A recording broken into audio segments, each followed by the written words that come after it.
Episode 8, Athena's Wisdom, Chapter 1, A Really Bad Headache.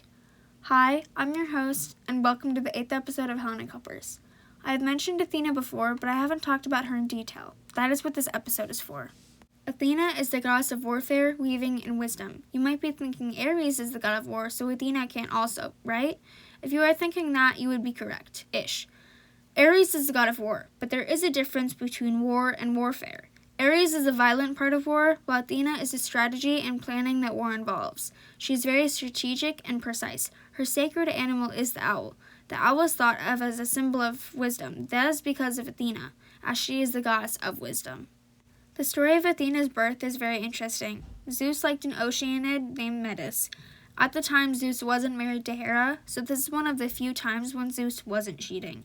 After some hesitation, Metis married Zeus, and she became his first wife. Metis got pregnant and informed her husband about a prophecy she had been given. The prophecy states that their first child would be a girl, and the second would be a boy that would grow up to rule as king. Zeus panicked and took a play out of his dad's book. He swallowed the very pregnant Metis whole. Hestia, the goddess of the hearth, saw this, and some sources say this is why she decided to become a virgin goddess. I wouldn't want to marry someone who swallows others whole either.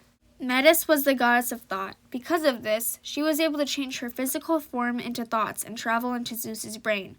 When Metis gave birth to her daughter, they were both still trapped in Zeus. Metis taught her daughter Athena how to travel into Zeus's brain. Eventually, after a long time, Metis faded away into pure thought, leaving Athena alone. Athena was tired of being trapped in her dad. She wanted to get out, so she traveled to his head.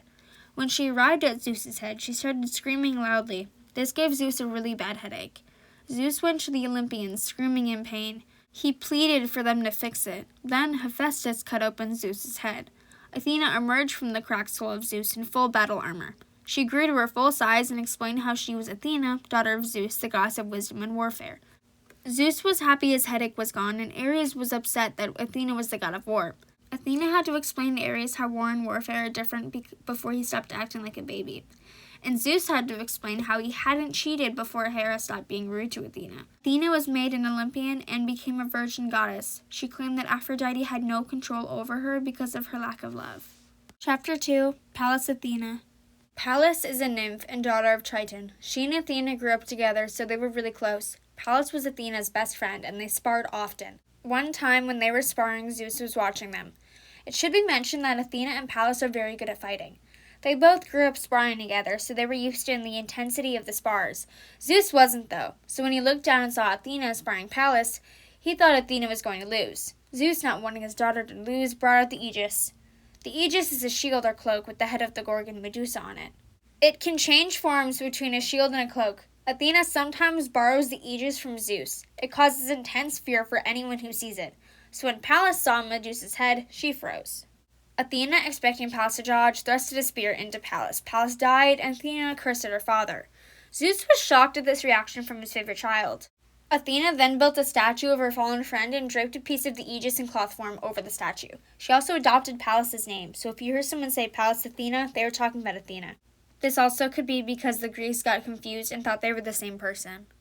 Chapter 3, Hephaestus the Pestis. One time, Athena visited Hephaestus' forge. While there, Hephaestus tried to forcefully touch her. Athena stopped him and left the forge. Afterwards, Athena wiped off where Hephaestus had violated her with a piece of cloth. Then she threw the cloth to earth. When the piece of cloth hit the earth, Erythonius was born. That child is either a child of Athena or Gaia. He is sometimes described as his bottom half being that of a serpent. Athena took care of this child and raised it. One day, Athena gave Erythonius to the daughters of Cecrops, the king of Athens. She put the child in a basket and closed it. She told the girls not to look inside. They did eventually open it and were cursed with madness. This resulted in them jumping to their deaths. Chapter 4, A Tasket, a woman weaves a piece of fabric.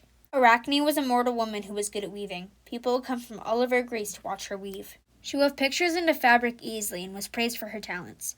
Eventually, people started saying that she was as good as Athena, as Athena was the creator and goddess of weaving. When Athena heard of Arachne, she went to go see her herself. She disguised herself as an old woman and went up to Arachne while she was weaving. Athena watched Arachne weave and eventually asked if she had gotten her talents from Athena.